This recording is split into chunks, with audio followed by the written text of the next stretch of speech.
পছন্দ, সে আমার কথা শুনে, সে আমার শিকারী। এটা বিক্রি করতে আসছি কারণ পরবর্তীতে আরো একটা কিনবো।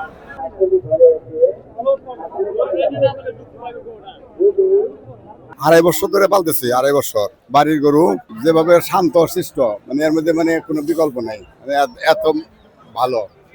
হয়তো এদের মধ্যে আল্লাহ যদি ছাড়িবার দেয় তাহলে বাইকে ওরা থাকলে একটু আশায় বাড়ি ঘরে কাজ কাম করা যাবো, এই আর কি। মানে গরু হাটে দেখতেছি, গরু তুলনামূলক দাম খুব একটা বেশি ছাড়তেছে না। তবে পছন্দ হইলে রেটে যদি বনে তাহলে গরু একটা নিয়ে যাব।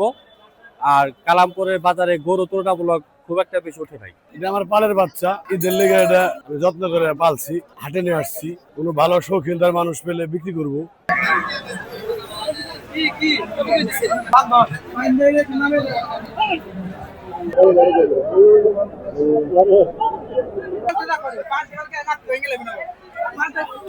ঈদ আইছে, পয়পলা হান্ডে খাওয়ান লাগবো, ওষুধ পানি খাওয়ান লাগে, শরীর ভালো না। মেয়ে আছে 3টে, পোলার বউ আছে, নাতি নাতকুর আছে, নাতি পড়ান লাগে, 2টা নাতি, নানি গয় শখ করে পালছি। এই যে 20-50টা নিয়ে আইছি, কাহাগে নাইকে বুঝেন নাই, একটা কাহাগো নাই, কাস্টমারই নাই, একবারে মাগনা সস্তা খুবই, নেয় না ছাগল। কুরবানির মানুষ শিবিরা খুবই কম, বুঝছা? একটা বেরিয়ে বন্দি করা হয় নাই, সব বেরিয়ে আছে, 20-50টা আছে সর্বমোট। কালামপুর হাটে আসছি ভাইয়া, ভেড়া ছাগল তো নিতেছে না, কাস্টমার কম, মাল অভাব নাই, কেতার লোক নাই। এবার বর্তমান বাজার ভাই একদম সরসো না, আবার একদম নিরসো না, মিডিয়াম বাজার।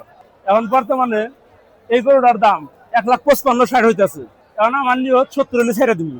এখন আমি বর্তমানে ভাই বাড়ির 6টা গরু পালিত গরু আনছি, 6টা গরু আনছি ভাই, এখনো একটা গরু বেচতে পারি নাই, কিন্তু প্রচুর কাস্টমার হইতেছে, কিন্তু দামে আগে না ভাই। মাত্র আসছি, গরু দেখলাম, কিন্তু এরা এখনো গরু বিক্রি করতেছে না। যেটা নাকি 1.5 লাখ টাকা দাম চাই, এটা 80,000 টাকা খবর বিক্রি করবো, কিন্তু এখন দাম ছাড়তেছে না। কিন্তু সবার থেকে ফ্যামিলি সহ গরু নেওয়ার জন্য দেখতেছি, গরু যদি পছন্দ হয় নিজেকে রাখে তাহলে নেব।